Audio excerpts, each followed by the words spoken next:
Assalamualaikum warahmatullahi wabarakatuh. Perkenalkan, nama saya Ardi Ramadan dengan NIM C1D123039.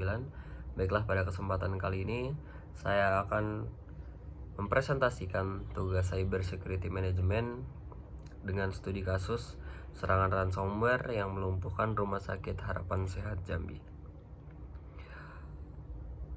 Pertanyaan studi kasus yang pertama, analisislah bagaimana ketiadaan atau implementasi data center yang tidak tepat berkontribusi terhadap kerentanan Rumah Sakit Harapan Sehat Jambi. Analisis ketidaktepatan implementasi data center yang berkontribusi terhadap serangan ransomware di Rumah Sakit Harapan Sehat Jambi memiliki beberapa ketidaktepatan yang berkontribusi terhadap serangan ransomware ini. Yang pertama, infrastruktur lokal tanpa segmentasi jaringan. Semua server dan perangkat TI berada dalam satu jaringan tanpa pemisahan, sehingga ketika satu sistem terinfeksi, ransomware dapat menyebar dengan cepat. Kemudian keamanan dasar yang minim, firewall dan antivirus hanya diterapkan sebagai dasar, tanpa pembaruan patch secara berkala atau konfigurasi lanjutan. Tidak adanya sistem backup dan pemulihan data. Ini menyebabkan data tidak dapat dipulihkan saat sistem lumpuh. Tidak adanya sistem monitoring keamanan yang proaktif, sehingga aktivitas mencurigakan tidak terdeteksi lebih awal. Penggunaan endpoint tanpa proteksi lanjutan. Komputer staf rentan terhadap serangan karena tidak dilengkapi proteksi tambahan seperti EDR. Kemudian, studi kasus yang kedua, jelaskan peran penting fitur-fitur keamanan fisik dan logis yang umumnya terdapat pada data center modern dalam mencegah atau memitigasi serangan cyber serupa. Berikan contoh spesifik. Peran penting fitur keamanan fisik dan logis dalam data center modern. Yang pertama, keamanan fisik. Kontrol akses fisik, hanya personel berwenang yang bisa masuk ke ruang server menggunakan ID card, biometrik, atau CCTV. Kemudian proteksi terhadap bencana.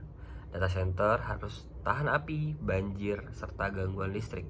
Pendingin dan kontrol suhu untuk menjaga performa server agar tetap optimal. Kemudian keamanan logis atau logical security.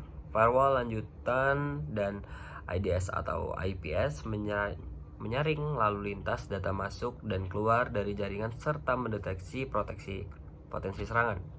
Segmentasi jaringan untuk memisahkan server kritis dari jaringan umum. Sistem backup and disaster recovery menyimpan cadangan data secara berkala untuk menghindari kehilangan data permanen. Kemudian multi-factor authentication atau MFA untuk akses ke sistem TI penting. Patch management otomatis selalu memperbarui sistem terhadap kerentanan yang terbaru. Kemudian, bagaimana seharusnya Rumah Sakit Harapan Sehat Jambi merancang ulang infrastruktur TI mereka, termasuk mempertimbangkan penggunaan data center pihak ketiga untuk meningkatkan keamanan cyber dan ketahanan operasional di masa depan. Rekomendasi di desain ulangnya ini pemisahan server penting di data center khusus.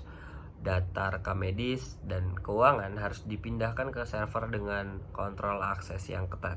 Gunakan cloud atau hybrid cloud untuk menyimpan data penting di cloud terpercaya untuk redundasi. Kemudian kerjasama dengan penyedia data center pihak ketiga untuk menjaga data tetap aman dan sertifikasi keamanan internasional seperti ISO. Kemudian implementasi SIEM atau Security Information and Event Management, memantau aktivitas jaringan secara real time. Kemudian training rutin untuk staff TI dan juga yang non TI guna untuk meningkatkan kesadaran terhadap phishing, ransomware, serta serangan cyber lainnya. Kemudian, selain infrastruktur data center, sebutkan langkah-langkah keamanan cyber penting lainnya yang perlu diimplementasikan oleh Rumah Sakit Harapan Sehat Jambi untuk mencegah insiden serupa terulang kembali. Ya, langkah-langkah keamanan cybernya yang perlu diperhatikan adalah audit keamanan rutin, meninjau sistem dan kebijakan keamanan secara berkala. Kemudian SOP penanganan insiden cyber, tim tanggap darurat harus siap menangani kejadian keamanan. Kemudian penjadwalan backup otomatis, backup harian dan disimpan secara offline atau di cloud.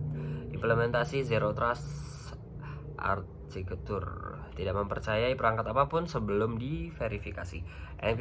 Enkripsi data end-to-end baik saat penyimpanan maupun pengiriman. Yang terakhir, apa dampak jangka panjang yang mungkin dialami oleh Rumah Sakit Harapan Sehat Jambi akibat serangan ransomware ini? Bagaimana data center yang aman dapat membantu meminimalkan dampak tersebut? Nah, rencana jangka panjang manajemen risiko keamanan cyber untuk Rumah Sakit Harapan Sehat Jambi yakni analisis risiko berkala, mengidentifikasi ancaman baru dan mengukur dampaknya.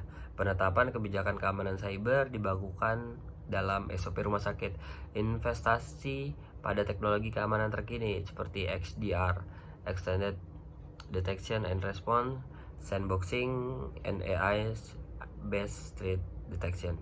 Simulasi serangan, melatih kesiapan sistem dari tim TI, membangun budaya keamanan, semua karyawan memahami perannya dalam menjaga keamanan data rumah sakit. Kemudian asuransi cyber sebagai perlindungan keuangan bila terjadi insiden besar. Nah, baiklah kesimpulan yang dapat kita ambil dari serangan ransomware terhadap Rumah Sakit Harapan Sehat Jambi ini. Serangan ransomware yang melumpuhkan operasional rumah sakit tersebut menunjukkan lemahnya sistem keamanan cyber rumah sakit, terutama dalam hal pengelolaan data center, segmentasi jaringan, serta kurangnya sistem perlindungan dan deteksi dini. Ketergantungan pada infrastruktur lokal tanpa strategi backup dan tanpa fitur keamanan modern menyebabkan gangguan besar dalam pelayanan medis dan kepercayaan publik. Untuk mencegah serangan serupa di masa depan, Rumah Sakit Harapan Sehat Jambi perlu melakukan perombakan terhadap infrastruktur TI-nya baik secara fisik maupun logis. Ini termasuk kerjasama dengan data center pihak ketiga yang lebih aman, penggunaan sistem backup otomatis, pemantauan real time, dan peningkatan kesadaran keamanan bagi seluruh staf. Dengan menerapkan arsitektur keamanan yang lebih kuat, kebijakan yang terstandarisasi, serta strategi manajemen risiko jangka panjang, Rumah Sakit Harapan Sehat Jambi dapat meningkatkan ketahanan terhadap ancaman cyber dan memastikan layanan kesehatan tetap berjalan secara optimal dan juga aman. Sekian dari saya, terima kasih.